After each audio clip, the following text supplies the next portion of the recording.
just get the shit. You get the shit with me. Me? Shit.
Coming to you from a nondescript building underneath the ravenous big city somewhere in America.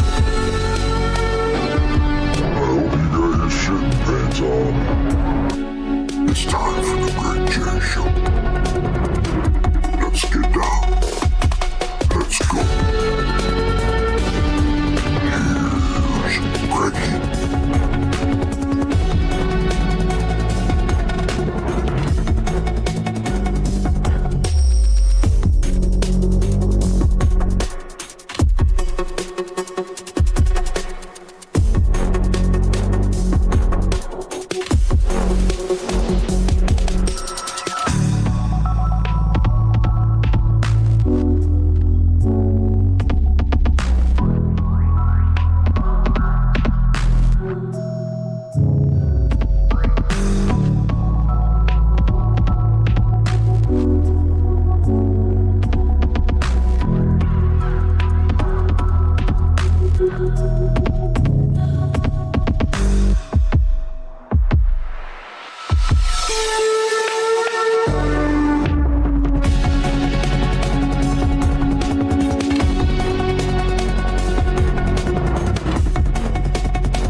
Welcome to Fright Night. For real. Back, spawn of Satan.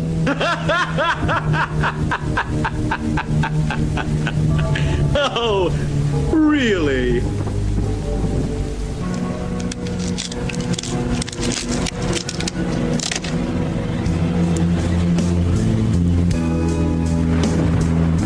You have to have faith for this to work on me, Mr.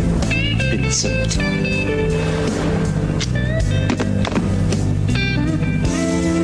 Stop!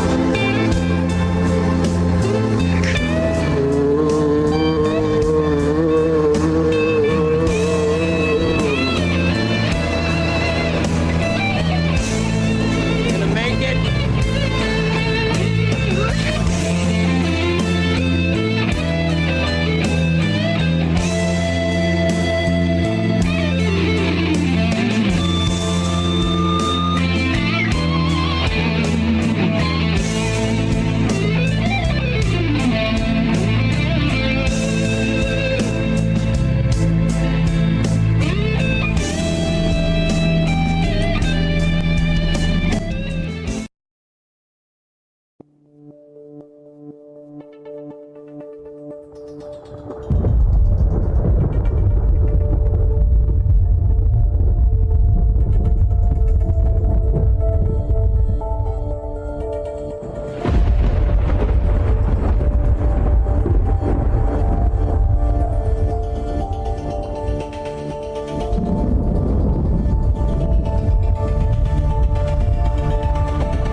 Change became more strange.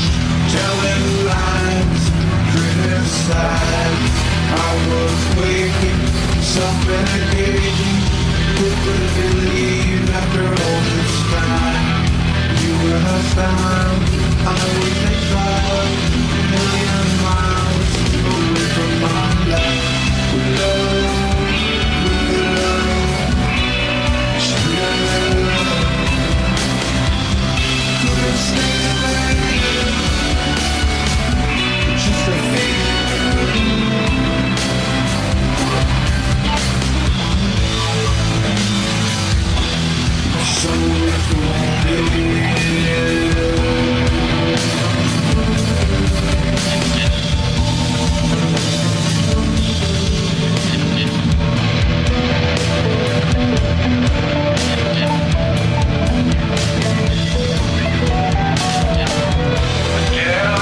I got this mix list that I'm interested in hearing.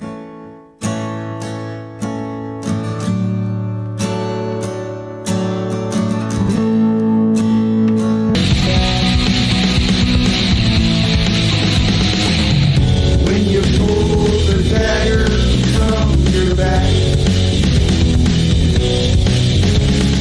yeah,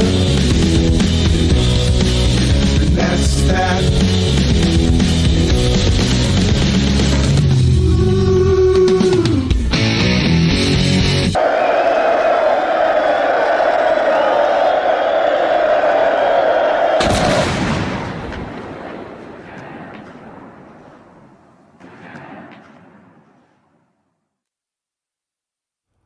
Hey folks, just chilling. Got a lot of stuff to talk about. Come on, it's Sunday. You know, it's never good for something.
to live anymore. Living short years disguised in long hours. Think it's time to start living for today.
Large Magellanic Cloud, also called LMC, is a satellite galaxy of the Milky Way at a distance of about 50 kiloparsecs. That's kilos 1,000 and parsecs. 50,000 parsecs. And because I knew you'd ask or you'd be interested, 1 parsec is equivalent to approximately 31 trillion miles, or 210,000 astronomical units, and equates to about 3.3 thousand to find out how many light years. That's why they got to do all that math, you see.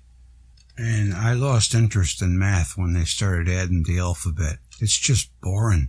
I can't help it. Anyways, a parsec is obtained by the use of parallax and trigonometry, and is defined as the distance at which one astronomical unit subtends an angle of 1 arcsecond, 1/3600th of a degree. This corresponds approximately to 648,000 pi astronomical units, i.e. 1 piece equals 1 AU/TAN, 1 inch. The LMC is the second or third closest galaxy to the Milky Way, after the Sagittarius dwarf spheroidal, and the possible dwarf irregular galaxy known as Canis Major over density. The diameter of the LMC is about 14,000 light years, making it roughly 1/100th as massive as the Milky Way. This makes the LMC, the Large Magellanic Cloud, the 4th largest galaxy in the local group, after the Andromeda Galaxy, M31, the Milky Way, and the Triangulum Galaxy, M33. Could have swore I already read this. The LMC is classified as a Magellanic spiral. It contains a stellar bar that is geometrically off-center, suggesting that it was a bar-dwarf spiral galaxy before. Its spiral arms were disrupted, or it could just be forming them, likely by tidal interactions from the small Magellanic Cloud. Tidal interactions in space, trying to understand what they mean. Gravity? It's got to be electrical. And the Milky Way is gravity. So basically, that's what the LMC is, and I did read down here. The Large Magellanic Cloud has a prominent central bar and a spiral arm. The central bar seems to be warped so that the east and west ends are nearer the Milky Way than the middle. In 2014, measurements from the Hubble telescope made it possible to determine that the LMC has a rotation period of about 250 million years.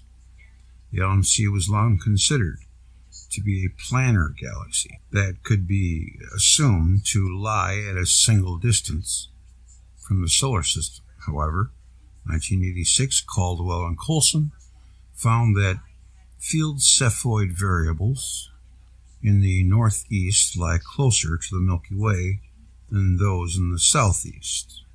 From 2001 to 2002, this inclined geometry was confirmed by the same means, by core helium-burning red clump stars, and by the tip of the red giant branch of electricity. LMC's disk is both thick and flared. And there's one more thing I wanted to... Like many irregular galaxies, the LMC is rich in gas and dust, and is currently undergoing vigorous star formation activity. Galaxy. It holds the Tarantula Nebula, the most active star-forming region in the local group. That doesn't seem to be a galaxy on its way out. It seems to be a galaxy on its way up. The LMC has a wide range of galactic objects and phenomena that make it known as an astronomical treasure house, a great celestial laboratory for the study of the growth of the evolution of stars. Per Robert Burnham Jr., surveys of the galaxy have found roughly 60 globular clusters, 400 planetary nebula, and 700 open clusters, along with hundreds of thousands of giant and supergiant stars. Jump over to thunderbolts here. The largest dwarf. Vista telescope image of the large Magellanic Cloud, a dwarf galaxy orbiting the Milky Way. Stars and clusters within the large Magellanic Cloud, LMC, do not conform to standard model. Any man who can hitch the length and breadth of the galaxy, rough it, slum it, struggle against terrible odds, win through, and still knows where his towel is clearly a man to be reckoned with. Douglas Adams. The LMC is a relatively small, irregular galaxy, approximately 168,000 light-years from Earth. The distance is approximate, because different parallax values are obtained when different measuring sticks are used. Remember what I told you, even how they know how far stars away is a theory. Within the LMC are objects commonly referred to as supernova remnants. Since the prevailing theories of stellar evolution describe a particular kind of death when stars are extremely massive, they are short-lived, converting mass into radiant energy at a furious rate through a process of nuclear fusion. Once their nuclear fuel is exhausted, they implode, blowing off their outer shells of gas and dust. The standard theory of star formation is based on gravity, which is supposed to concentrate dust and gas into smaller and smaller dimensions until fusion transforms matter into a plasma state. Regions where the gas is most dense are where more stars should be born. However, different observations find that stars on the outside of many nebulae in the LMC are older than those inside. This is considered to be mysterious by consensus astrophysicists.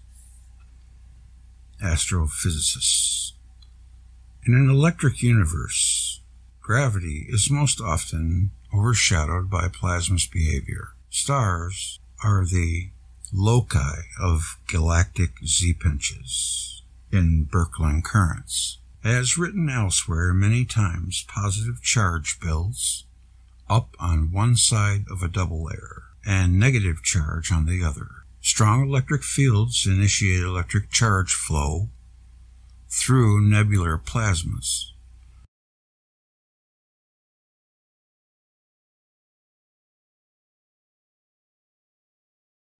Alright, I made you a promise and I forgot. As you can tell, I'm starting to sound a little bit more like Greg J. My tongue is not swollen. Well, let me back up. After the last live stream I did was 3 weeks ago, I went to the hospital because I just couldn't take it anymore. I knew that I was losing. So I went into ER and they didn't mess around. They took me in right away and gave me immediate care, which was really surprising. And before I knew it, I was in a room and they had taken me for all these tests, you know. And well, I ended up spending 3 days there, which is the first time in my life I've ever been in the hospital. But it wasn't so bad. And my son was with me, so, you know, I mean, I don't know what I would do without him, you know. He's just the greatest. He was there with me for every minute. But, they ended up scheduling me for radiation, but they're going to hold off on the chemo. And what's different from the first hospital, so not all hospitals are the same. First hospital wanted to give me the whole shebang. Radiation came out like I'm stage 4. I was stage 1. Wow, skip a year and a half forward, trying to fight it myself and losing. And they gave me radiation. I've been in it for 2 weeks now. I have 1 week to go, and the tumor is completely gone, except for a little teat. It's probably about a ½ inch long. It's like a teat. I think imps feed from it. But that's it. This thing was as big as half a cantaloupe. And that radiation just went through it like nothing. And it's taken its toll on me, though. I mean, my throat is constantly sore. I'm just now starting to get things down. I've lost 10 pounds. And now I'm drinking Ensure, you know, and I'm having a lot of, like, what do you call it when you aspiration. When I drink, I aspirate, and that's not good because you can get pneumonia. So I have to be careful with that. It's like learning how to drink all over again. Terrible. But anyways, so after 2 weeks of radiation, I have 1 week left. The tumor is gone. And what they plan on doing after that is to run me through a complete PET scan, right down to the molecular level, and see if there are any cancer cells in my body. So hopefully they won't find any, and I can skip chemo altogether, which is good. So they have tailored maids. This is Beaumont Hospital. The first hospital I was going to go to, they would just get them in, get them out. And I had that feeling. So I had to reject that. But anyways, I'm going to talk more about tomorrow. But for hanging in there and getting through my crappy music, I figured I'd tell you tonight. Alright, back to the show. Thank you so much for all your support, prayers, and good wishes. I love you all, I truly do. And I'm still on the road to recovery, so I'm getting better by the day. Causing charges to spiral down into filaments that can eventually form arc mode or glow mode emissions.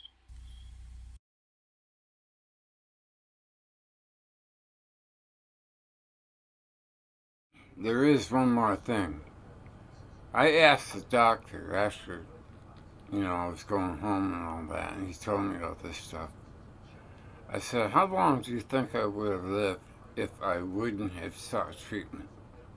And he said 2 to 3 months. 2 to 3 months. I was like, that's a little close.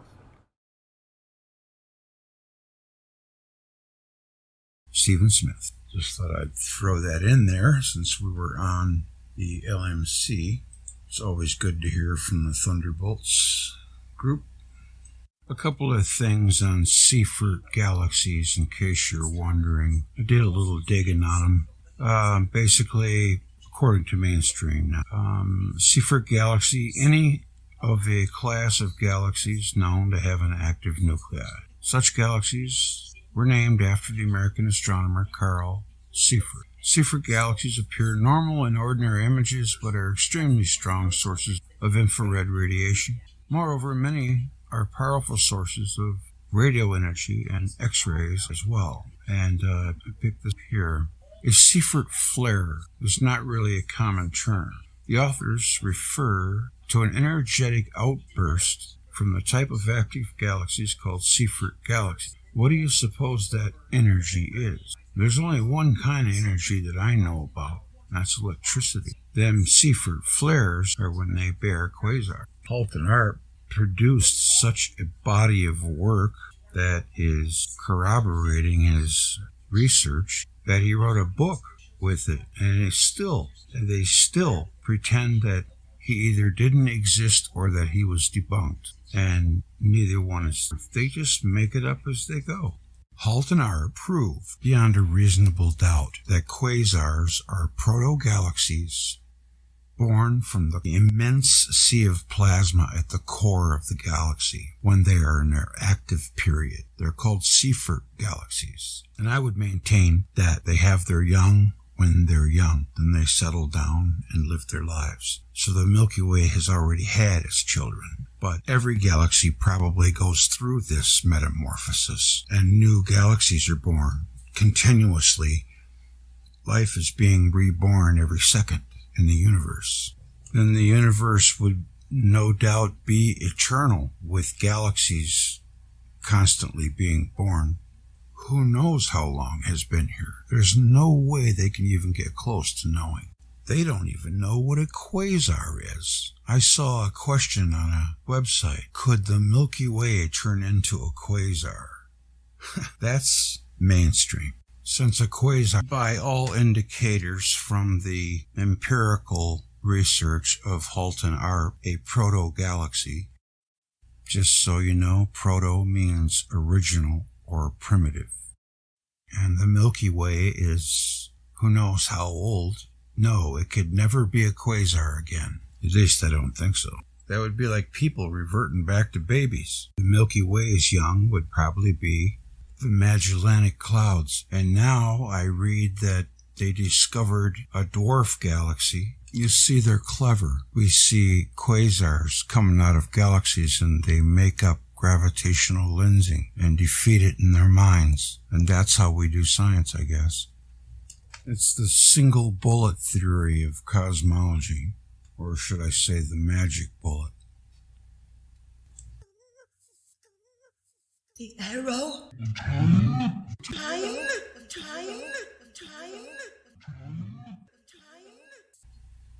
What does a dead galaxy look like? I don't think I've ever seen one. The Ice Age and the Antiquity of Man. The mammoth lived in the Age of Man. Man pictured it on the walls of caves. Remains of men have repeatedly been found in Central Europe together with the remains of mammoths. Occasionally, the settlements of Neolithic man of Europe are found strewn with the bones of mammoths. Man moved southward when Europe was covered with ice, and returned when the ice retreated. Historical man witnessed great variation in climate. The man of Siberia, the meat of which is still fresh, is supposed to have been destroyed at the end of the last glacial period, simultaneously with the mammoths of Europe and Alaska. If this is so, the Siberian mammoth was also the contemporary of a rather modern man. At the time when Europe, close to the ice sheet, man was still in the later stages of Neolithic culture, in the Near and Middle East, the region of the great cultures of antiquity. He may already have progressed well into the Metal Age. There exists no chronological table of Neolithic culture because the art of writing was invented approximately at the advent of the copper, the early period of the Bronze Age. It is presumed that the Neolithic man of Europe left pictures but no inscriptions, and consequently there are no means of determining the end of the Ice Age in terms of chronology. Geologists have tried to find the time of the end of the last glacial period by measuring the detritus carried by rivers from the glaciers and the deposits of detritus in lakes, the quantity carried by the Rhone from the glaciers of the Alps, and the amount on the bottom of Lake Geneva through which the Rhone flows were calculated, and from the figures obtained the time and velocity of the retreat of the glacial sheet of the last glacial period were estimated. According to the Swiss scholar Francis Forel, 12,000 years have passed since the time the ice sheet of the last glacial period began to melt, an unexpectedly low figure, as it was thought that the Ice Age ended 30 to 50,000 years ago.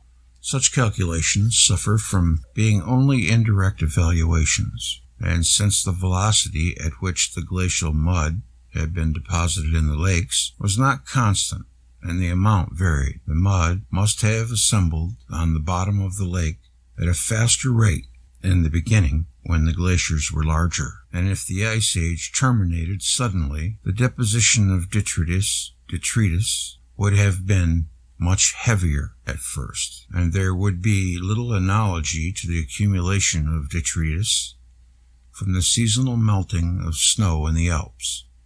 Therefore, the time that has elapsed since the end of the last glacial period must have been even shorter than reckoned. Geologists regard the Great Lakes of America as having been formed at the end of the Ice Age, when continental glacier retreated and the depressions freed from glacier became lakes. In the last 200 years, Niagara Falls has retreated from Lake Ontario toward Lake Erie at a rate of about 5 feet annually, washing down the rocks of the bed of the falls. This process has been going on at the same rate since the end of the last glacial period. About 7,000 years were needed to move Niagara Falls from its present position. The assumption that the quantity of water moving through the gorge has been uniform since the end of the Ice Age is the basis of this calculation, and therefore it has concluded 7,000 years may constitute the maximum length of time since the birth of the falls. In the beginning, when immense masses of water were released by the retreat of the continental glacier, the rate of movement of Niagara Falls must have been much more rapid. The time estimate may need significant reduction, and is sometimes lowered to 5,000 years. The erosion and sedimentation of the shores and the bottom of Lake Michigan also suggests a lapse of time counted in thousands, but not in tens of thousands of years. Also, the result of paleontological research in America carries evidence which constitutes a guarantee that before the last period of glaciation, modern man in the form of that highly developed race, the American Indian, was living on the eastern seaboard of North America. It is assumed that with the advent of the last glacial period, the Indians retreated southward, returning to the north when the ice uncovered the ground, and when the Great Lakes emerged, the basin of St. Lawrence was formed, and Niagara Falls began its retreat toward Lake Erie. If the end of the last glacial period occurred only a few thousand years ago, in historical times, or at a time when the art of writing made in the centers of ancient civilization, rocks by nature, and the records written by man must give a coordinated picture. Let us therefore investigate the traditions. And the literary records of ancient man, and compare them with the records of nature. Shamanism assumes that everything has a soul. The people, the trees, the animals, the stones, and so on. Everything is connected to everything. Everything is equal with everything, and is part of the Great Spirit. Shamanism is of all times, and occurs on every continent, but originated in eastern Siberia and Mongolia. The word shaman comes from the Tungus, a Siberian language, and means. The aesthetic anthropologist assumes that shamanism originated in the Old Stone Age. It is probably the forerunner of many other religious and magical traditions. Shamanism now. Some Native Americans assume Western people of myths using their rituals and views, and they are quite right, because Western society has little information about their own ancient rituals and the customs of their ancestors. And yet we feel the shamanic attraction, and we want to delve into this. But because the current knowledge of shamanism is based on that of cultures in which this still plays a role, it is also logical that our attention mainly focuses on the shamanism of Native Americans. Universal symbolism. Many shamanistic views and utterances use a universal symbolism and are therefore not specifically culture related. Although we are, of course, always connected to the country where we live, so there will be differences for each region and people. What is a shaman? A shaman is a kind of bridge, an intermediary between the people and the spirit world. The shaman also works for people who have problems or are ill. The shaman tries to rebalance disturbed balance. With ritual dances and drums, rattles, and the voice, the shaman evokes a state of consciousness with which he brings himself into a trance, a state of mind that makes it possible to travel through different worlds and to make contact with personal helper spirits. Such a ritual almost always follows a fixed pattern. The shaman dances and sings, often in special clothing, and uses a drum or rattle to get into trance. When the shaman returns from the travels, he reports on his journey to other worlds. There are 3 worlds, an upper and an underworld, and the world as we know it, the physical world. The latter is called the middle world. In these other worlds, you will find guides, spirits, and ancestors. During his training, a shaman gains the skill to make contact with other worlds, supported by helpers such as totem animals, totem trees, and nature beings. When shamans go into a trance, their soul travels to the upper world to favor the gods, and to the underworld to recover the souls of sick people or to accompany those of deceased people. Many shamans say that they travel to the upper world as a bird. In the past, a shaman within a community had, as it were, the function of priest, healer, and clairvoyant. The modern shaman still assumes that the natural balance between earthly and spiritual matters is disrupted in the case of problems of humans and animals. Shamans are always employed by the community and have different tasks depending on their talent. Women have traditionally been mainly occupied with herbal medicine, taking care of wounds and other medical problems with an identifiable cause. Women have also been active as midwives since time immemorial. In fact, you can perform rituals in any environment, in a forest, but also in your own back garden, even in your bedroom. To bring shamanism into our lives, we do not have to reproduce the rituals of other peoples one by one. Guides can also contact you through your dreams. Look around you at what is now playing a role in your life and ask yourself what is needed in your immediate environment. Look for the balance and offer support where necessary and desirable. Do not insist on anything. Respect your fellow man, including those with a different opinion. Reset Act. COCOPELI is an ancient character, dancing flute player, whose oldest manifestation is found on prehistoric American rock carvings. The origins of the figure are a mystery, and he figures in many Native American stories, where his age and role vary. He is generally believed to have been a fertility symbol, often depicted as a phallic character, carrying a pouch of seeds or wearing antlers. COCOPELI symbols often appear in the context of rain, pregnancy, prosperity, and marriage. Power animals. In shamanic belief, everything is alive and carries with it power and wisdom. Power animals are an essential component of shamanic practice. They are the helping spirit, which add the power of the shaman and are essential for success in any venture undertaken by the shaman. Shamans believe that everyone has power animals, animal spirits which reside with each individual, adding to their power and protecting them from illness, acting similarly to a guardian angel. Each power animal that you have increases your power so that illnesses or negative energy cannot enter your body. The spirit also lends you the wisdom of its kind. A hawk spirit will give you hawk wisdom and lend you some of the attributes of the hawk. Everyone has a power animal. Everyone is thought to have a few of these guardian power animals from childhood on. Over the course of her or his life, a person may have several, especially if you were an animal in a previous life, I would think. If a power animal leaves and one does not come to take its place, the individual is considered by the shaman to be disempowered and therefore vulnerable to illness and bad luck. Power animal retrieval is a healing where the shaman goes to find a new power animal for you.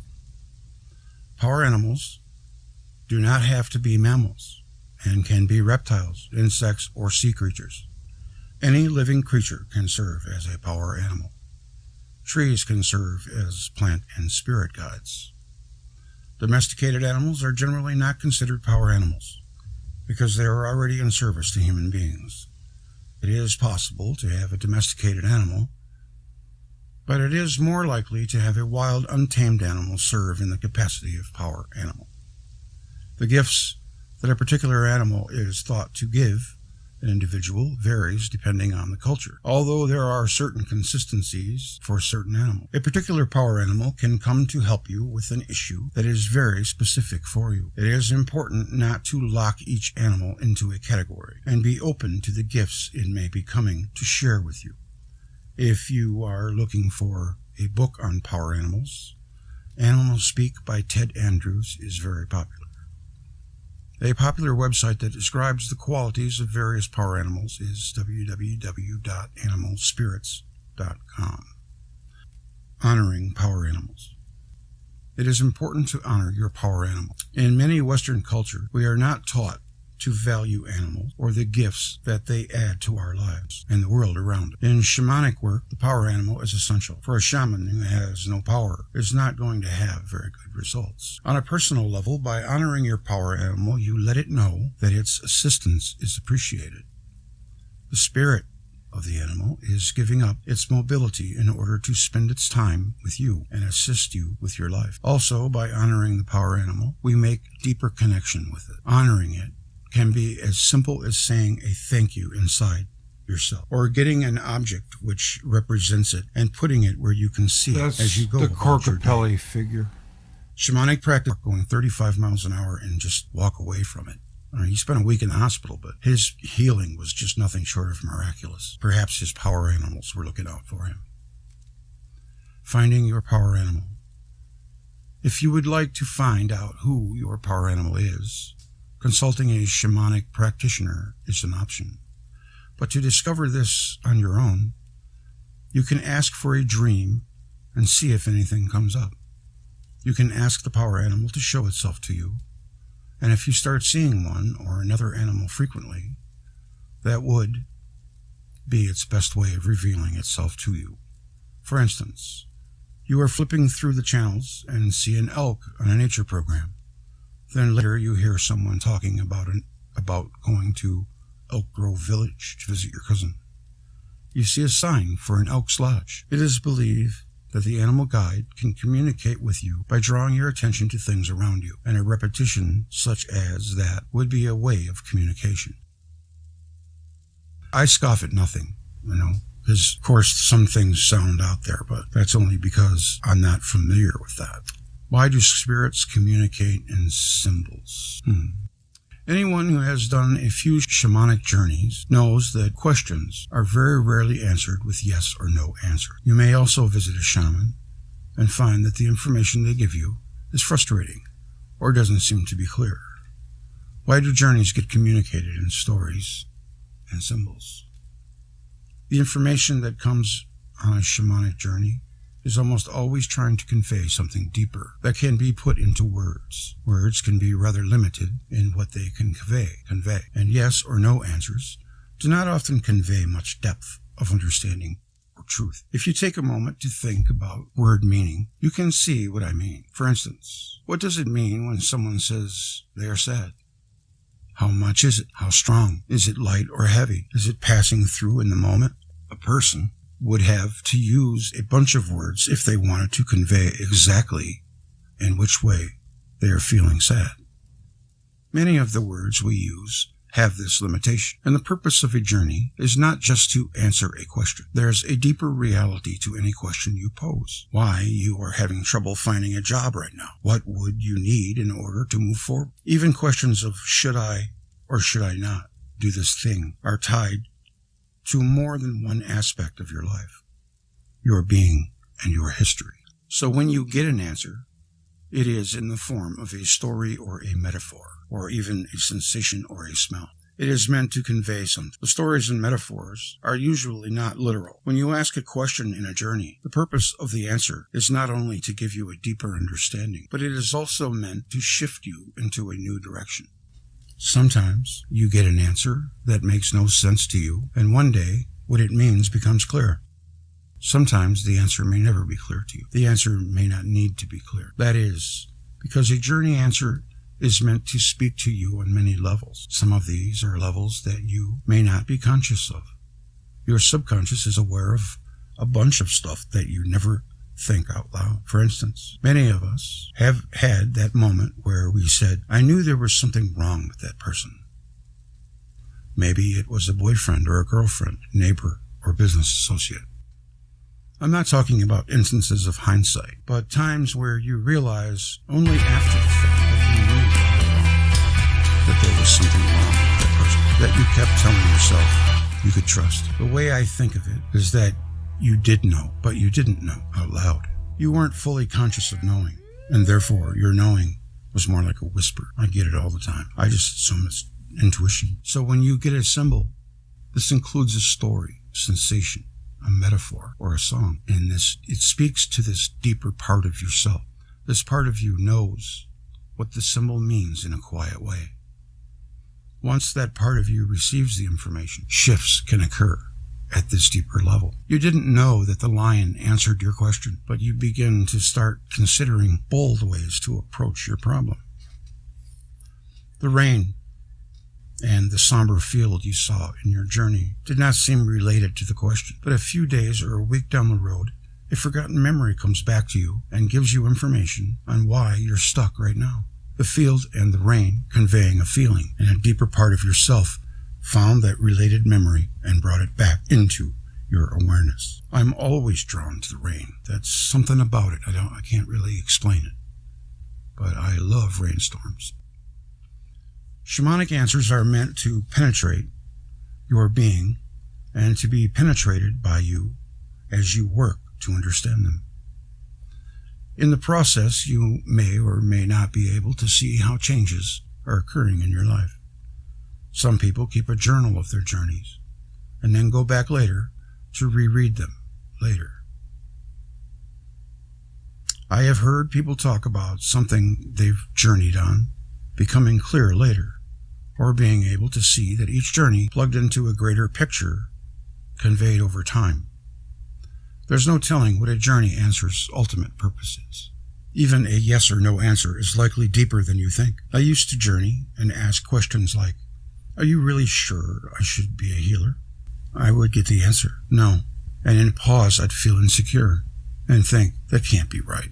Then the second part of the answer would come, "I know, you should be a healer." I tend to get this answer most often when I already knew the answer to my question and was only asking out of insecurity. This particular way of answering my question evoked my own knowing, my true knowledge of the answer. A symbol, a story, a scent, or a feeling in a journey is meant to cut through, reach into and beyond our everyday understanding. Answers are not meant to be as easy as a grab-and-go sandwich or to address what is purely mental, as say, understanding how gravity works. The spirits or images that come to answer your questions have a rather reaching goal than you getting a factual piece of information. Somehow, the answers fit into the totality of your life and your needs. What could be healed for you, and what you have the possibility to create. Perhaps, in the end, people who stay with the shamanic journey are those who are looking for deeper changes. It's perfectly okay if this doesn't suit what you want or need, but it might be worth giving it a try. The efficiency of shamanic work is only ever judged on the results, and sometimes the results of journeys can only be seen or understood over time. Quite a bit more here, but I think I'll stop now on this. All right, a little bit more. Protecting yourself from negative energy. One of the best ways to protect yourself from negative energy is to make sure you are filled with good energy yourself. However, the stress of our lives can mean that we aren't always as filled with our own energy as we might like. Sometimes protecting yourself is needed to make sure you don't take on negative energy. Also, new shamanic healers may be interacting and calling energies that they hadn't been used to dealing with. They can need protection while they are learning how to manage these energies. What is negative energy? Negative energy is not bad energy. Rather, it is something that is not helping to make you healthier, or it is weighing you down in some way. Your own stress and worry can be stored in your body as negative energy. I think scientifically they have proven that. Stress affects your DNA. Once the stress is stored in the part of your body, it can cause a weakness, where that can lead to an illness. As for sources of negative energy outside of you, these can come from a variety of sources. Other people's emotions are the most common source. Spending time in place where people are stressed out can cause you to absorb some of that energy. People who are envious of you can unconsciously send energy to you that is not helpful. Someone gets angry in traffic, and they can send anger at you. Sometimes an environment will be filled with negative energy, In some cases, the energy simply might not be compatible with you. For instance, some people feel drained by the busy bustle of a city. Where someone else is not compatible with your energy, you can feel drained. You know what drains me is when someone proclaims themselves to be not mean, but the place is a bad place, just that the energy never got transformed. It is stuck. I had to be mad at my isn't ex. flowing and changing as it is meant to. Shamans are trained how to transform energy from one state into a more positive one. They use this ability to change energy within themselves and clear the energies in other people and spaces or environments. However, many people don't do it with people that were playing darts. They had a group of people not imagine anything, and they had another group of people imagine themselves throwing bullseyes. And the people that's more successful than the people who weren't. So that is another fact that has been proven. Yeah, I have something on the mind over matter thing. I read this a couple of years ago, but it's stuck in my head. They did this survey or test, whatever you want to do it, with people with bad knees that needed a knee replacement. Well, according to this article, I remember because it was just like blew me away. Half of the people didn't receive anything. They were just put to sleep. And the other half of the people received the knee replacement. And after 6 weeks, 75% of both groups said that they had no more pain left. So it can have a huge factor in everything. I've heard the cliche, thoughts are actions. Thoughts are fate. Yeah, thoughts are fate. So you got to be, not thinking that negative. If you get off track, you just get right back on.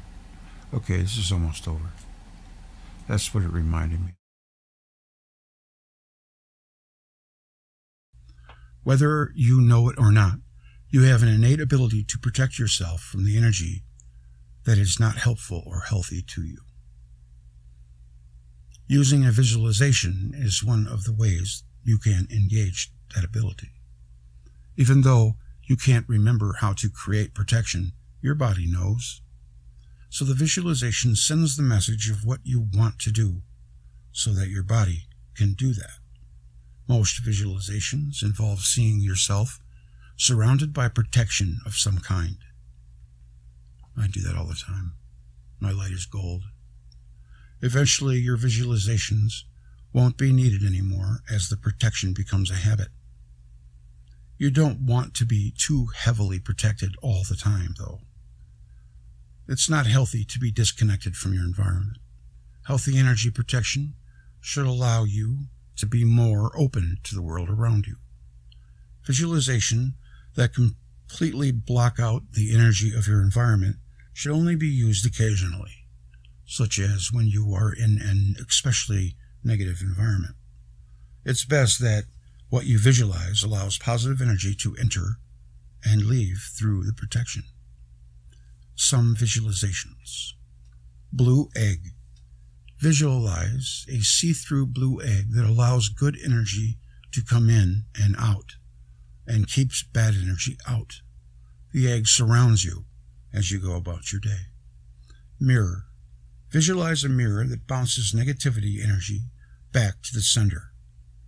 This is especially good to use if you have one person that seems to be sending you negative energy all the time. You can use the mirror for that person only, rather than the heavy protection around you all the time. You see a mirror standing between yourself and that person, and that anything they send at you goes right back to them. Brick wall. Imagine a brick wall is a visualization. Imagining a brick wall is a visualization that you should only use for especially bad environments. It blocks all energy. If you have to use it all the time, such as at work, you may wish to consider other ways of protecting yourself, or ways of protecting your personal space with items as discussed below. You don't want to use a brick wall to become a habit. You don't want using a brick wall to become a habit. Methods. Many of the methods of energy protection involve filling yourself with positive energy. Things like pranic breathing, meditation, Tai Chi, or any number of methods can put you in a state where you are less likely to take on negative energy. Methods that affect the energy surrounding you can also be effective. Breathing is always a powerful way of managing your own energy and the energy surrounding you.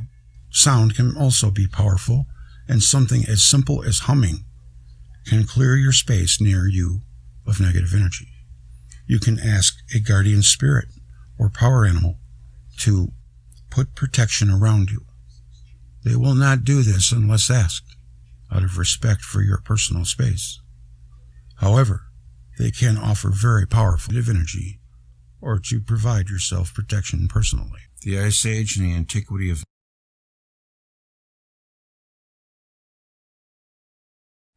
You know what I would do is,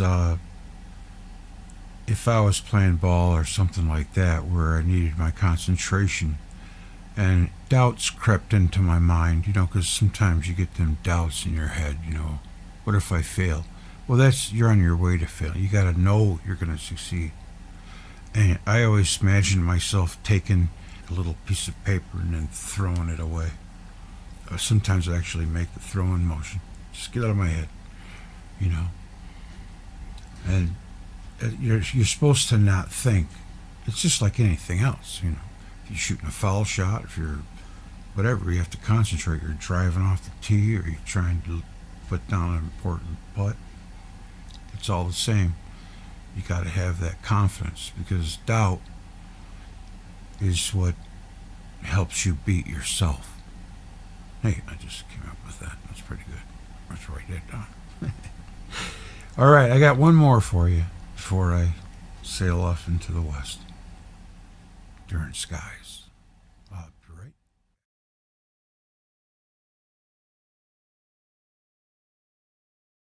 Man.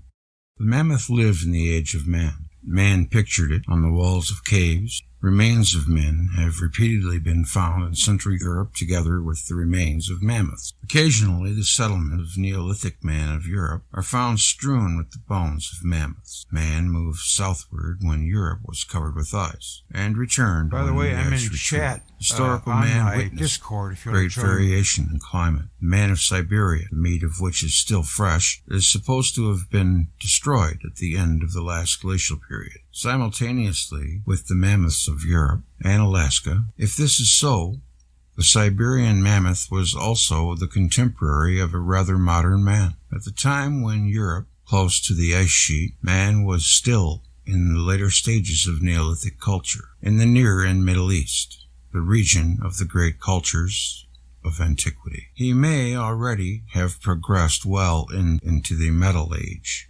There exists no chronological table of Neolithic culture because the art of writing was invented approximately at the advent of the copper, the early period of the Bronze Age. It is presumed that the Neolithic man of Europe left pictures but no inscriptions, and consequently there are no means of determining the end of the Ice Age in terms of chronology.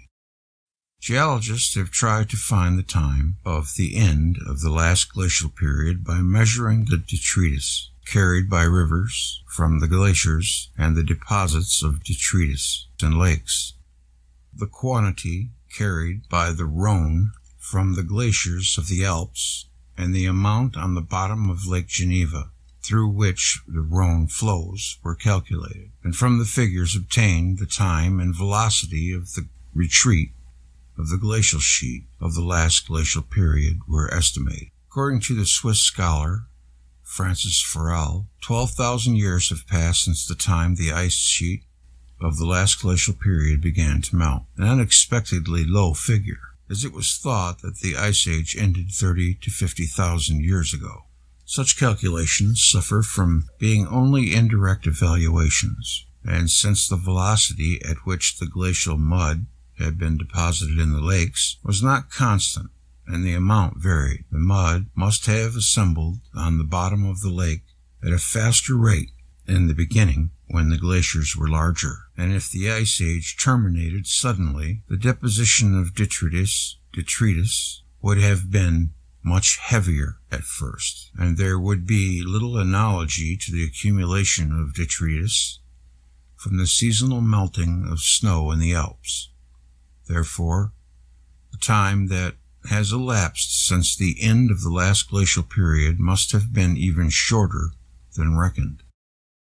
Geologists regard the Great Lakes of America as having been formed at the end of the Ice Age, when continental glacier retreated and the depressions freed from glacier became lakes. In the last 200 years, Niagara Falls has retreated from Lake Ontario toward Lake Erie at a rate of about 5 feet annually, washing down the rocks of the bed of the falls. This process has been going on at the same rate since the end of the last glacial period. About 7,000 years were needed to move Niagara Falls from the present position. The assumption that the quantity of water moving through the gorge has been uniform since the end of the Ice Age is the basis of this calculation. Therefore, it has concluded 7,000 years may constitute the maximum length of time since the birth of the falls. In the beginning, when immense masses of water were released by the retreat of the continental glacier, the rate of movement of Niagara Falls must have been much more rapid. The time estimate may need significant reduction, and is sometimes lowered to 5,000 years. The erosion and sedimentation of the shores and the bottom of Lake Michigan also suggests a lapse of time counted in thousands, but not in tens of thousands of years. Also, the result of paleontological research in America carries evidence which constitutes a guarantee that before the last period of glaciation, modern man in the form of that highly developed race, the American Indian, was living on the eastern seaboard of North America. It is assumed that with the advent of the last glacial period, the Indians retreated southward, returning to the north when the ice uncovered the ground, and when the Great Lakes emerged, the basin of St. Lawrence was formed, and Niagara Falls began its retreat.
is under the urge to repeat the ancient catastrophic events, the ancient trauma. Are we not in a predicament? It is not a preaching to be better. It is a preaching to know yourself.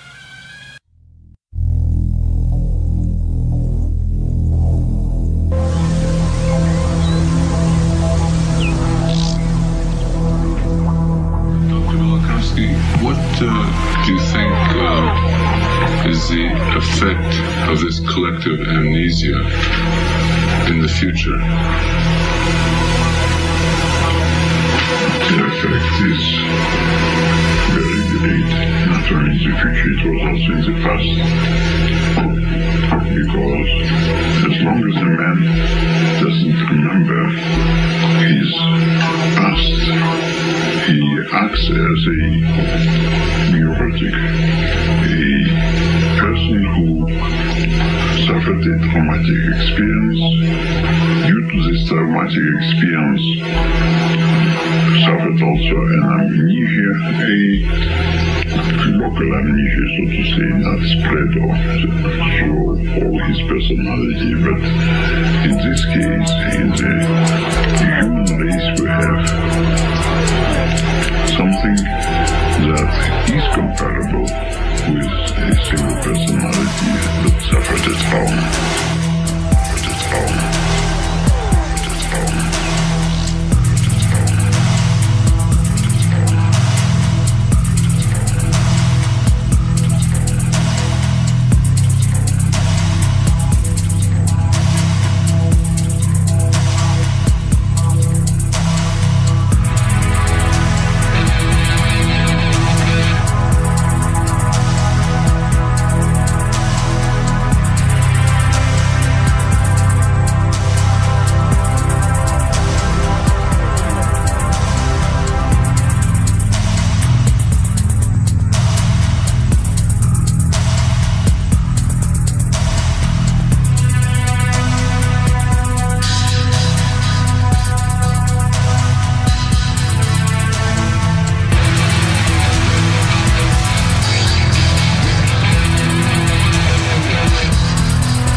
don't think we're going to go much longer, guys.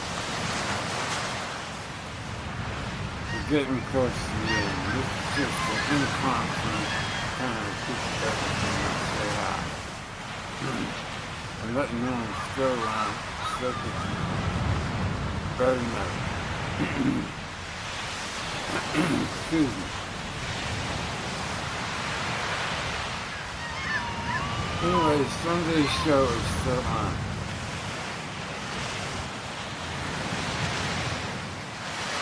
Just an inconstant thing.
and tie this discussion of variability into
We got plenty more for you.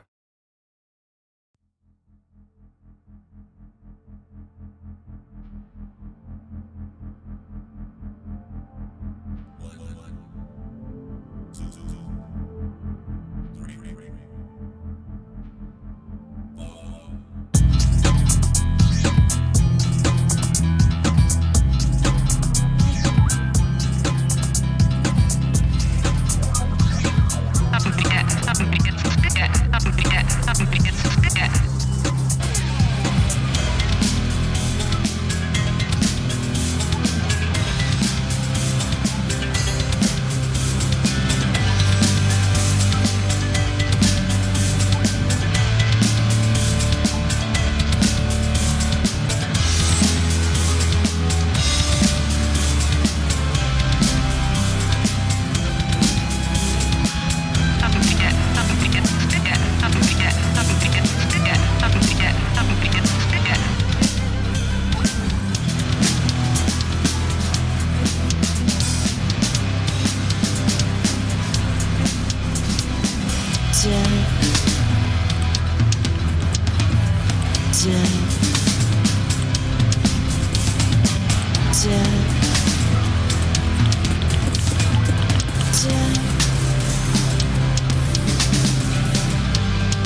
Fonz ain't slinging no ball, and I got to push, cause you got to pull your own gravity.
just as cells in our own bodies receive sustenance from our bodies as a whole, then we have in our hands a very different scientific theory.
I really didn't know I had this many videos.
no islands in space.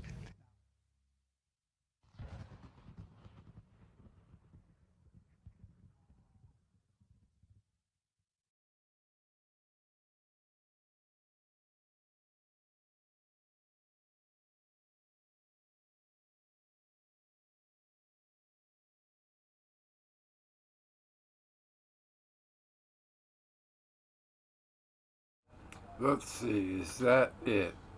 No? Apparently not.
Screwing that one up.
We have one more left, and then I'll figure something out and then go, because the real show is coming up.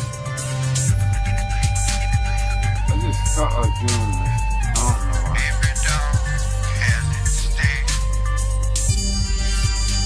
I wanted to watch some music videos. It's coming your way.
The system of deities and gods today associated with so-called Greek mythology was in fact learned by the newly arrived Hellenic tribes, primarily from the oral traditions, tales, customs, and rites of the natives of the Balkans, otherwise known as the Pelasgians. The perception, an absolute attribution, of the Hellenes is a recent phenomenon that arose from a disconnected, fanatical, religious, nationalist elements that emerged in Constantinople, Istanbul, and the Ottoman Empire, began its long descent in the late 18th and early 19th centuries. The tragic result of this tumultuous period and the shameless historical revisionism that epitomizes the essential character of all nationalism was the violation of the sacred rights and dignity of many other cultures in the region, foremost among them the Pelasgians, who deserve to be called the Aborigines of Europe, having thus inherited the culture and mythology of the Pelasgians and wisely adapted Phoenician script, which later became what is referred to as Ancient Greek. The Hellenes had stumbled upon a unique, powerful, inspiring foundation from which another phase of human progress would soon emerge in great splendor. Many questions concerning the nature of the emergence of this great civilization remain, however, and research continues, despite stubborn vestiges of 19th and 20th century nationalist delusions that persist within the psyche of some of the modern administrators and clerical cast of characters in Athens, though by no means all. Based on geographic proximity, linguistic studies, analysis of cultural traditions derived from historical accounts, as well as artistic renderings of life at various points from antiquity to the present, it is believed that the Illyrians, Thracians, Dacians were the descendants of the Pelasgians. Today, there is only one language that remains as a representative of this branch of Indo-European language tree, thus representing this rich ancient source, and that is Albanian. Majority of researchers agree that Albanian likely derives from an Illyrian, possibly a Thracian root, thereby forming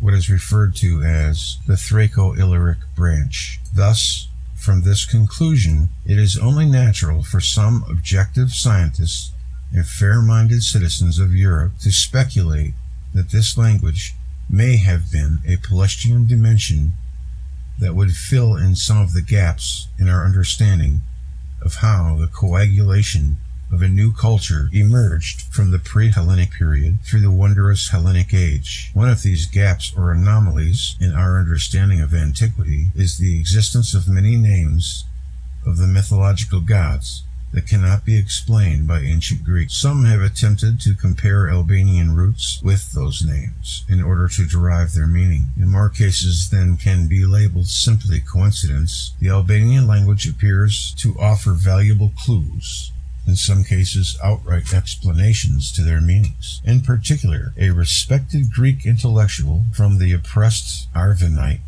Albanian Christian minority of Greece, Aristith Kola, has produced a plethora of evidence revealing a strong link between the names attributed to the Pelasgian gods and deities and the Albanian language.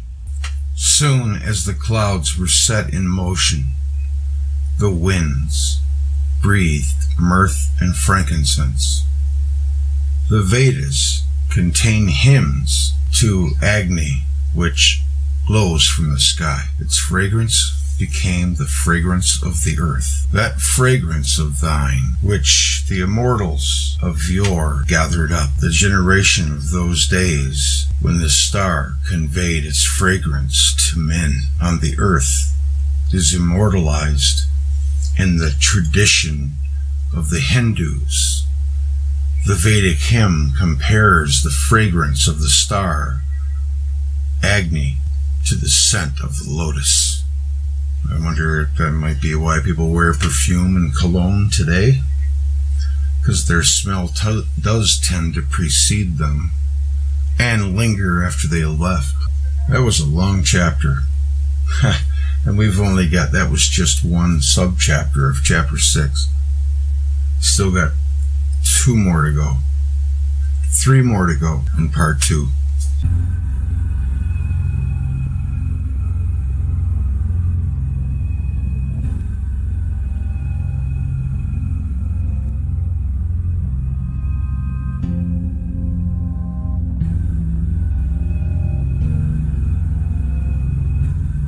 sorry that I'm interrupting it a lot, but it's my worst nightmare for it to be coming out like crap. All I got is my gauges. I'm going to stop in a minute and talk to you.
The Arborish philologist Demetrio Camada with the title Saggio di Grammatologia Comprata sulla Lingua Albanese, which was published 1864. It is written in Italian and I have translated it in Greek.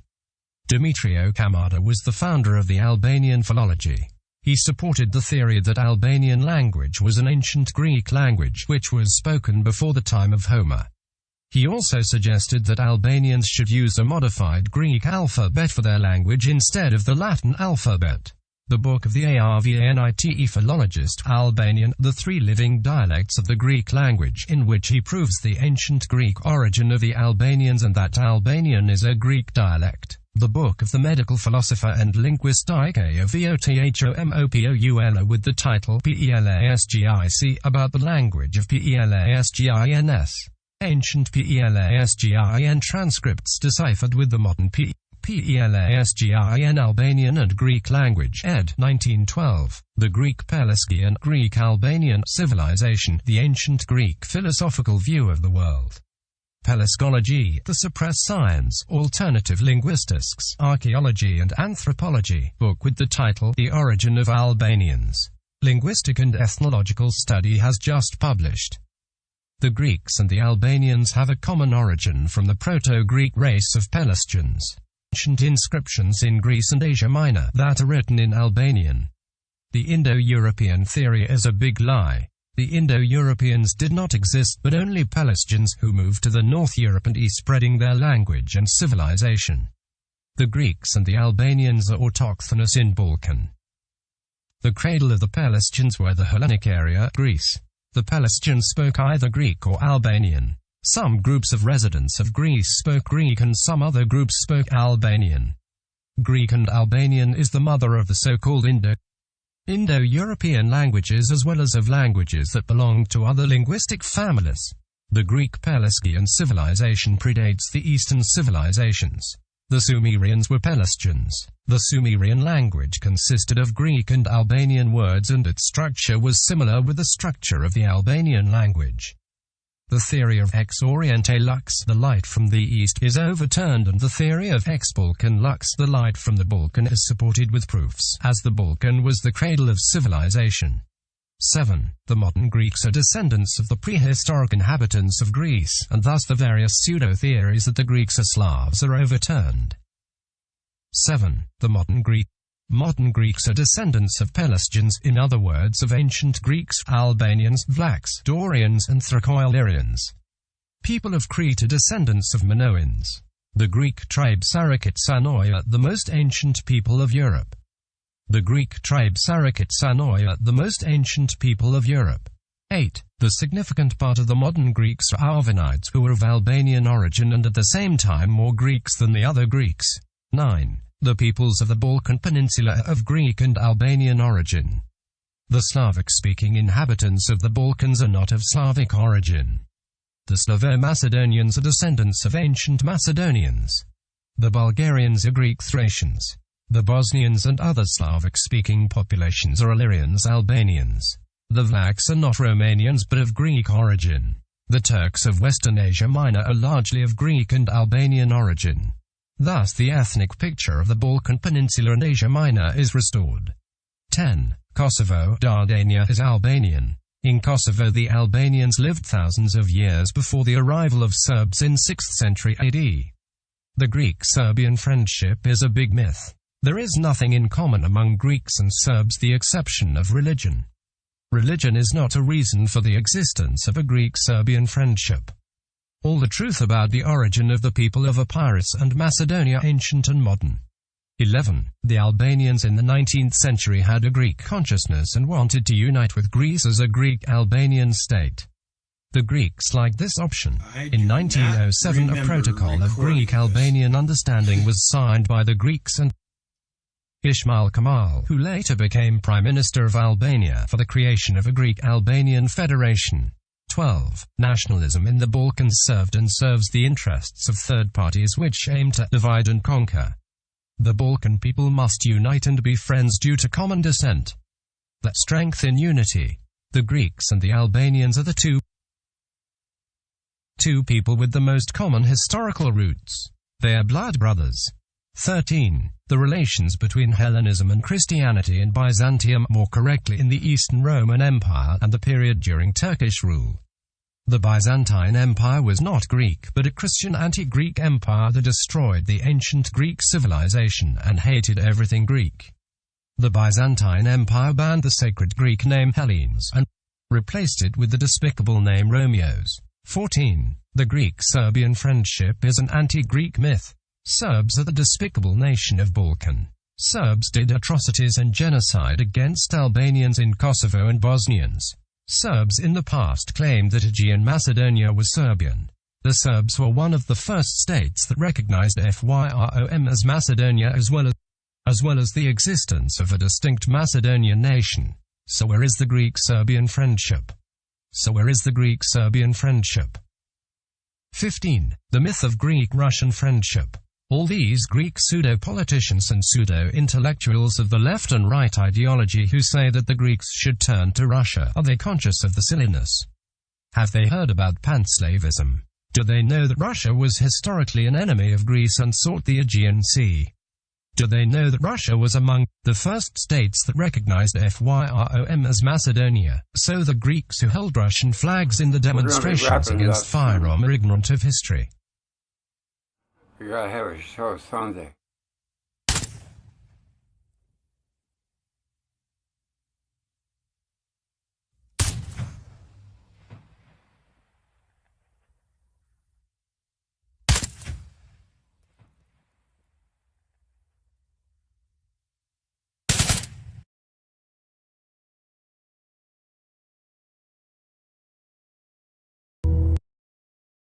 And the first in that of healing, the rising and way to work that he had been and with the Arcadian people says persecuted the minor.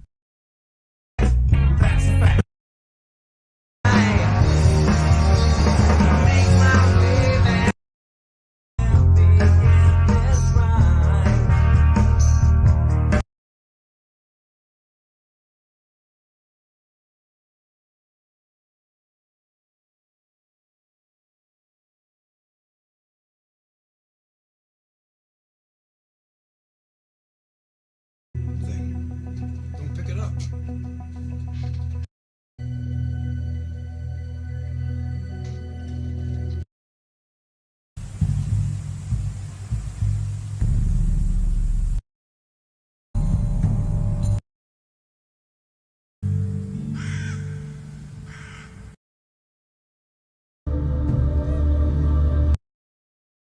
Completely ripped off and thrown 2,000 miles. I mean, it just had awesome strength. No wonder they thought that Jupiter was their mighty god. I could see that, especially with plasma making all kinds of shapes. It always seems to me that that stuff, even when it's in nebula form, wants to form into some kind of a human form. It's just a model of the universe, I think.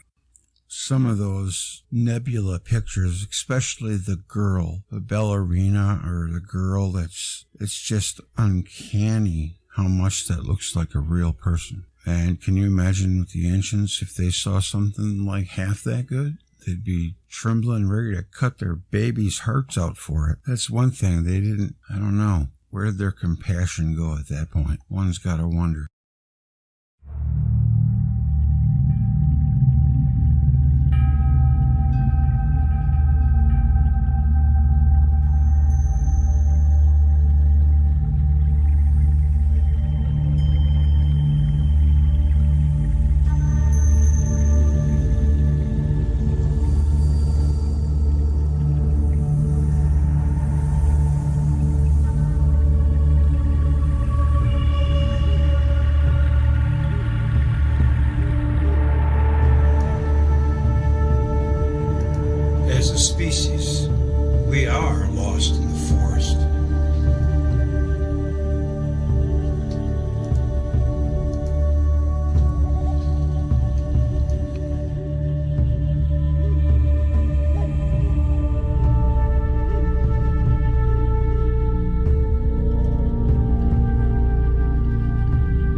sounds so good. I like that guitar. It's nice.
That image makes me think of the core of a star being spit out. Yeah. Well,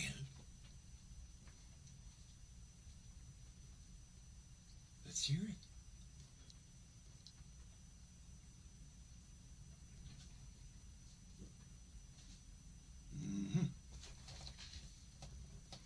Let me help it along.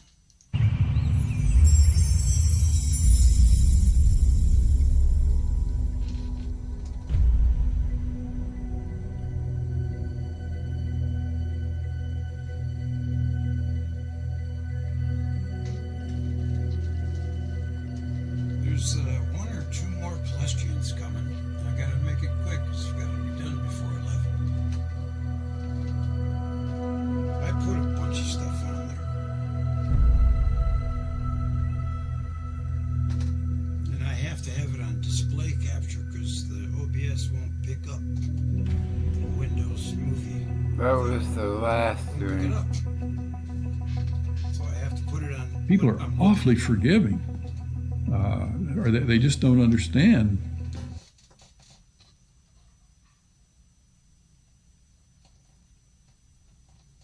Oh, look at that. Well, let me see. I know it's not done. There's two more videos or audio still, so give me 1 second. That's all.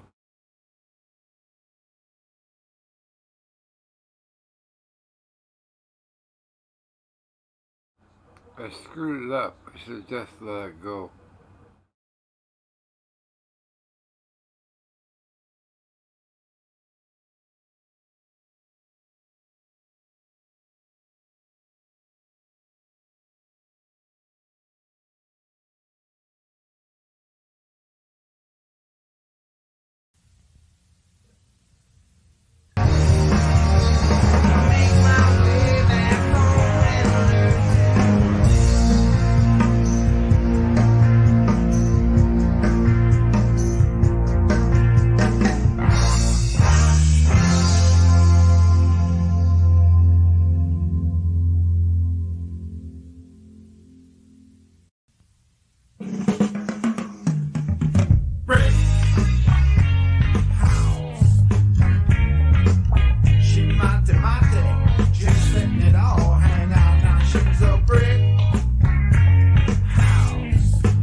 Age of the Pelasgian race.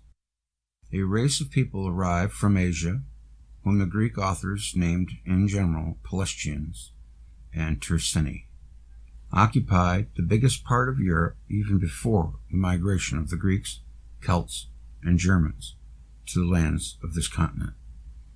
These Pelasgians had formed in ante-Hellenic times the most extended, most powerful, and most remarkable people, a nation who from a moral and material point of view had changed the face of archaic Europe. The Pelasgians appear at the front of all the historic traditions, not only in Helena and in Italy, but also in the regions from north of the Danube and the Black Sea, in Asia Minor, in Assyria, and in Egypt. They represented the original type of peoples, so-called Aryan, which introduced in Europe the first benefits of civilization. We find, even today, the traces of their ethnographic to the deserts of Sahara, from the sources of rivers Araxi and Oxus to the Atlantic Ocean. But their political history and the history of their civilization are lost in the night of time. The few still preserved data about the Pelasgians showed this great and fine people only in the last period of its history, when its political independence had been lost almost everywhere, and when its name had started to disappear. And unfortunately, even these few fragmentary data which have remained from the Pelasgians are transmitted by those who had conquered them, destroyed them, persecuted them, and later executed them. A letter of its empires and institutions, of its art and industry, has remained buried. The political history of especially the southern Pelasgians ends with the fall of Troy. From now on, all we still hear about these Pelasgians from around the Aegean Sea are only simple mentions of few and scattered groups forced by their enemies to immigrate from one country to another in search of a new place to settle. For the Greek people, the Pelasgians are the oldest people on earth. Their race seemed to them so archaic, so superior in concepts, strong in will and deed, so noble in mores, and the Greek traditions and poems attributed to all the Pelasgians the epithet of divine. Homer, Iliad. Dionysius of Halicarnassus says the Pelasgians from near Dodona were considered as saints, and that nobody dared to go to war against them. This epithet meant people with supernatural qualities, similar to the gods, epithet which they in truth had deserved for their moral and physical qualities. The Greeks had lost long ago the tradition about when, how, and from where they had come to the lands of Helena. But they had a tradition that before them another people had ruled over the land occupied by them, a people who had reclaimed the swamps, drained the lakes, created new courses for rivers, cut the mountains, connected the seas, plowed the plains, founded cities, villages, and citadels, had an inspiring religion, and had erected altars and temples to the gods, and that those people were Pelasgians. Yes, and that people, and those people were Pelasgians. According to the ancient Greek traditions, the Pelasgians had dwelt in parts of Greece even before the two legendary floods which had flowed over Attica, Boeotia, and Thessaly, one in the times of King Ogyges, the other in the time of Deucalion, Herodotus, Apollodorus. Therefore, they had ruled over the Greek lands even before the times of Noah. At the time of the flood of Ogyges, Pheronius, the father of Pelasg, reigned over Argos, Vesuvius. A branch of Pelasgian people, the Arcadi, who inhabited the slopes and valleys at the center of Peloponnesus, had the tradition that they had been on earth even before the moon had appeared in the sky. There we go. Apollodorus, Rhodius. Regarding this important tradition, Scholiast. The scholiast of Apollodorus Rhodius says, It seems that the Arcadi have existed even earlier than the moon, as Exodus writes in his work. Herodotus and Theodorus writes that the moon had appeared on the sky a little earlier than the War of Hercules with the giants. Aristos of Chios and Diodorus of Chalceda say the same thing in their books about origins. Finally, Ephor, we got some goofy names, that's for sure. Ephor, one of the most diligent researchers of antiquity and lover of truth, who had lived in the 4th century BC, writes, "The tradition tells us that the Pelasgians had been the most ancient people who had ruled over Greece." Herodotus. Prehistoric civilization of the Pelasgian race.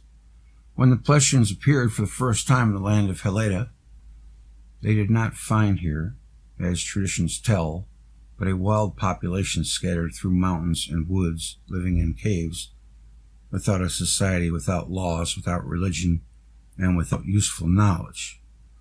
Arcadi, brave and pastoral people, the oldest inhabitants of Helena, said that, as Pausanias tells, that the first man born on earth had been Pelasg.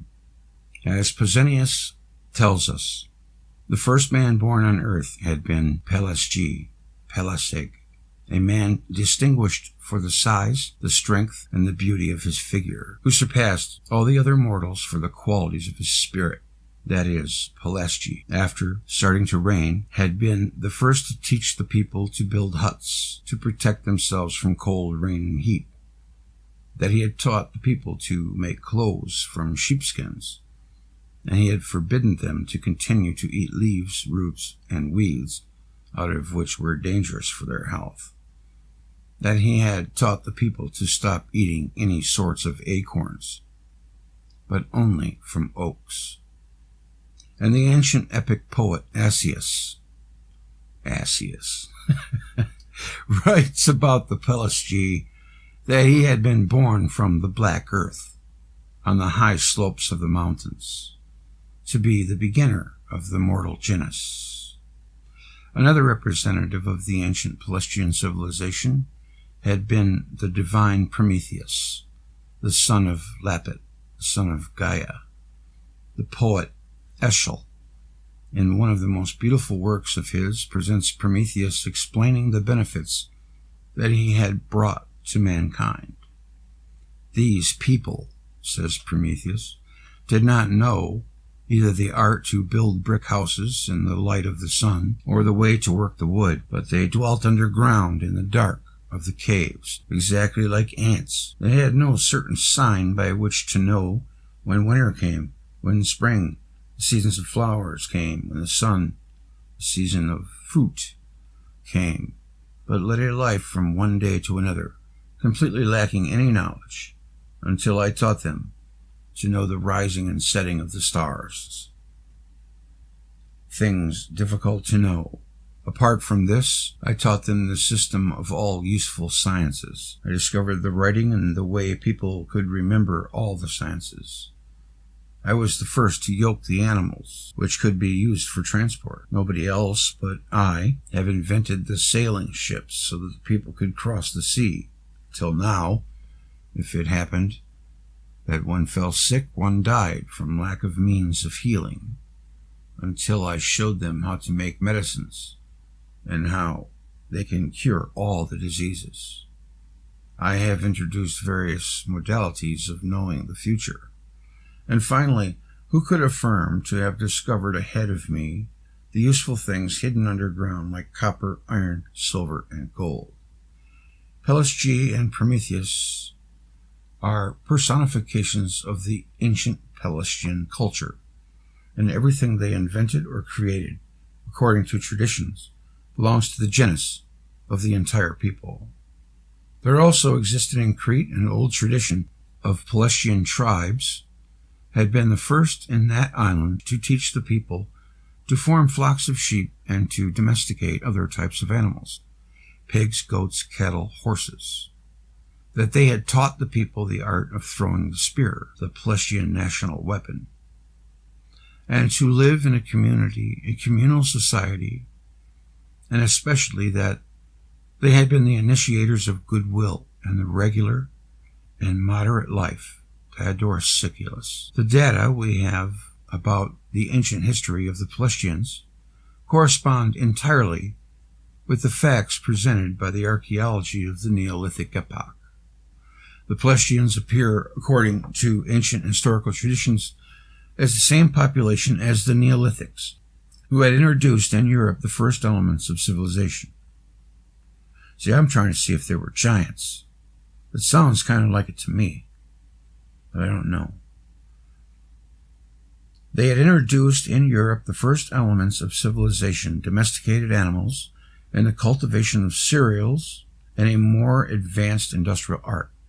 Even the Neolithic pottery bears Pelasgian ornamental signs and mystical symbols. Greek traditions also attributed to the Pelasgians the first cult of the gods in Europe. It was especially said about the Arcadi that they had been the first to bring sacrifices and make religious ceremonies for the gods. As we know, the Greeks had borrowed their main divinities from the Pelasgians. Herodotus, Plato, and Ovid. The ancient Jove of the Romans held a stone in his hand instead of thunderbolts, and the Romans made the most solemn oaths on this Jupiter Lapis. Cicero. Even today, some parts inhabited by Romanians, the peasants swear, while holding a stone in their hand or touching it with the hand, even in their oath rites, the Romans preserved until late the use of holy stones of silex. So the fact is, from the historical point of view, before Greek and Egyptian civilization, a much older civilization had spread over Europe. This had been the moral and material civilization of the Pelasgian race, which had opened a vast scope of activity for the human genus. The influences of this Pelasgian culture had been decisive for the fate of the mortals on this earth. The Pelasgians were the real founders of our actual way of existence.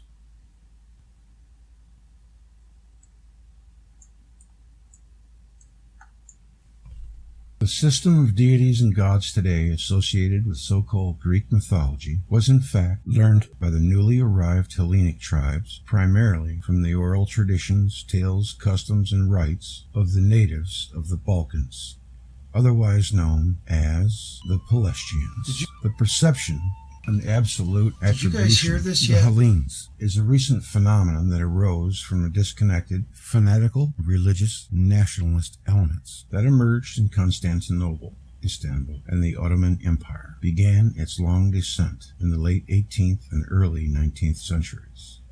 The tragic result of this tumultuous period and the shameless historical revisionism that epitomizes the essential character of all nationalism was the violation of the sacred rights and dignity of many other cultures in the region, foremost among them, who deserve to be called the Aborigines of Europe. Having thus inherited the culture and mythology of the Pelasgians and wisely adapted Phoenician script, which later became what is referred to as Ancient Greek, the Hellenes had stumbled upon a unique, powerful, inspiring foundation from which another phase of human progress would soon emerge in great splendor. Many questions concerning the nature of the emergence of this great civilization remain, however, and research continues, despite stubborn vestiges of 19th and 20th century nationalist delusions that persist within the psyche of some of the modern administrators and clerical cast of characters in Athens, though by no means all. Based on geographic proximity, linguistic studies, analysis of cultural traditions derived from historical accounts, as well as artistic renderings of life at various points from antiquity to the present, it is believed that the Illyrians, Thracians, Dacians were the descendants of the Pelasgians. Today, there is only one language that remains as a representative of this branch of Indo-European language tree, thus representing this rich ancient source, and that is Albanian. Majority of researchers agree that Albanian likely derives from an Illyrian, possibly a Thracian root, thereby forming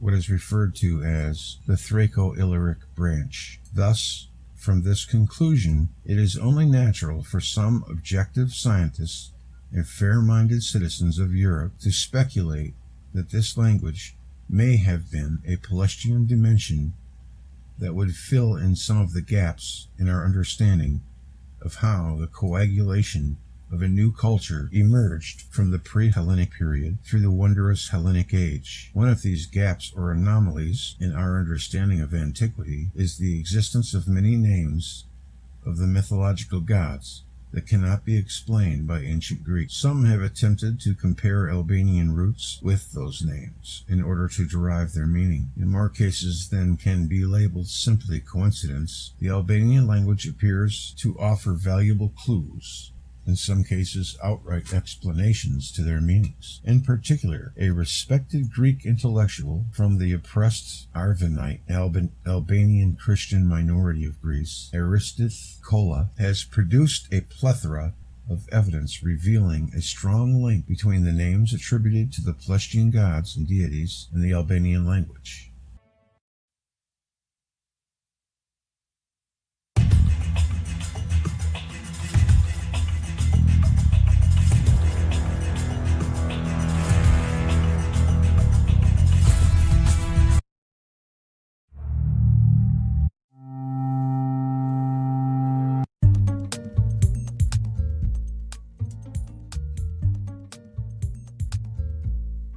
Alright, it's time to come out and reveal myself. I must sit up straight. I think I gotta move the camera. It's cutting my head off. I do have hair, see? But anyways, that's me. That's what I look like. See, I have a face for radio. That's why I don't show myself. Now I want to see who's all here. So let me get window capture. Capture you. You're much prettier than that old mummy. Hello, Greg here. Can you see me? Want me to make it bigger? Make it bigger. I don't want to break your TV screen. Come on, where you at? Hello. The Arborescia philologist I know, I'm old. Kamada with the title Sagiodiagrammatologia Comparatus through a lingua figured, which was shoot, published I've been 1864. doing this It is for written in 5 Italian years and or I have so. translated it in Greek. Everybody just Demetrio wanted to know what I Kamada look is the like. founder of the Albanian There you go. You have seen me. Now, don't you wish you wouldn't have? I want to say hello to Mary Cooper. Hi, Mary. Ray Carr. Everybody's like, ew! Mitch Miller. Mika Miller. I'm sorry. Mika. Red Draken. And Rachel Dillinger. Hello, Rachel.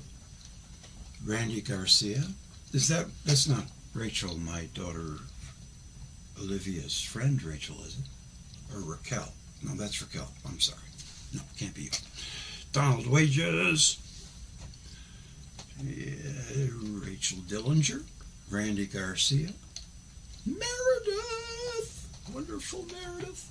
I love you. Okay, moving right along from Meredith that. Super supporter. We're gonna go to the last There's video. James. Whole life, James. How you doing, buddy? It's nice to see you too, Ricard. Runs with scissors.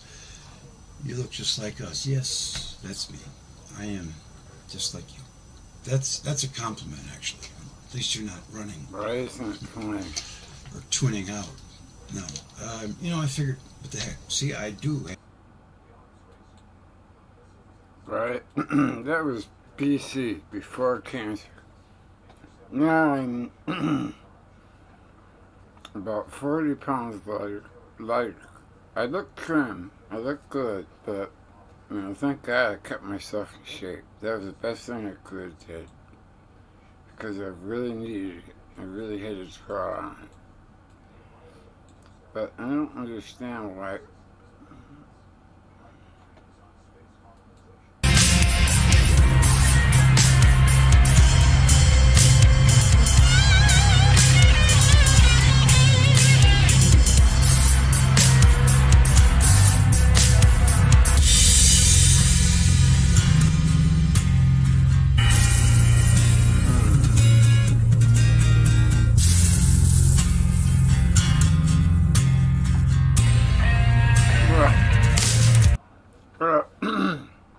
I think you guys have already heard Amnesia anyway, so I'm just going to come out and say goodnight. Thank you so much for tuning in. I know it was last minute and everything was cool. I just said I want to listen to some music, so I threw up the live stream and here we went. I'm doing well. I told my story earlier in the live stream, so if you want to go back, but I will open with it tomorrow. So, not tomorrow, Sunday. 10 o'clock Sunday, with SATURN, really the sun, and then we're going to have a chat with some of the boys, some of the fellas, guys and gals. So, with that in mind, I'm just going to say goodnight with something, and then we can see you Sunday. Okay? Won't be that long from now. And thank you so much for coming. I know you have to be hardcore Greg J fans to get through this. But there was some, you know, had some frosting in there, which is good. I don't know what all that's about. I was just learning how to live stream. But as you can tell, I'm on the road to recovery. And that's just the greatest news ever. I'm still waiting for the other shoe to fall. So I'm not going to count my chickens for the hatch. Here we go. Oh, that's not it. Alright, what's going on? Why can't Amnesia play? Well, we've already heard it. So, I guess I'll just say goodnight. And let's see, what would I do? Let's see, do this. Go on my channel. Is under the urge to repeat the ancient catastrophic events, the ancient trauma. Then this will be it. Are we not in a predicament? It is not a preaching to be better. It is a preaching to know yourself. Good night. God bless. And I'll be back Sunday night at 10 o'clock. What do you think is the effect of this collective amnesia in the future? The effect is very great, not only in the future, it was also in the past. Because as long as a man doesn't remember his past, he acts as a neurotic, a person who suffered a traumatic experience.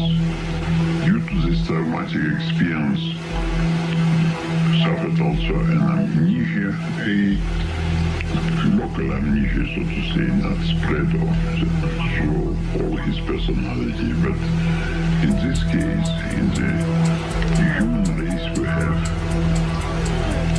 something that is comparable with a single personality that suffered a trauma.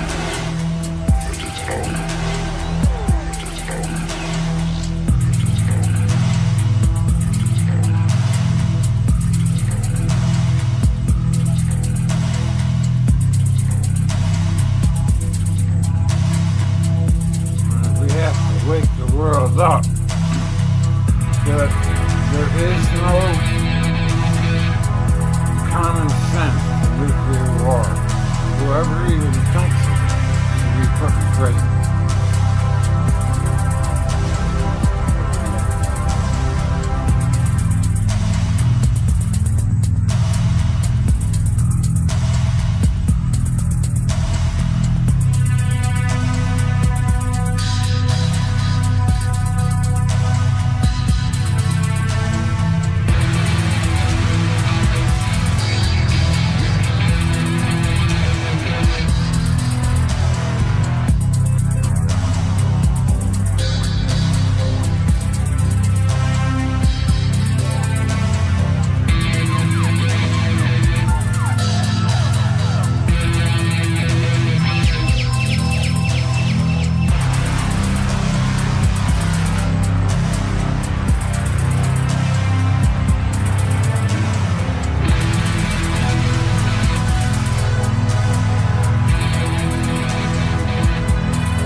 Thank you so much, everyone.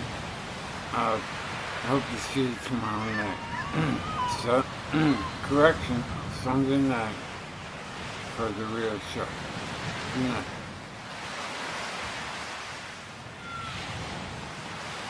And God bless you.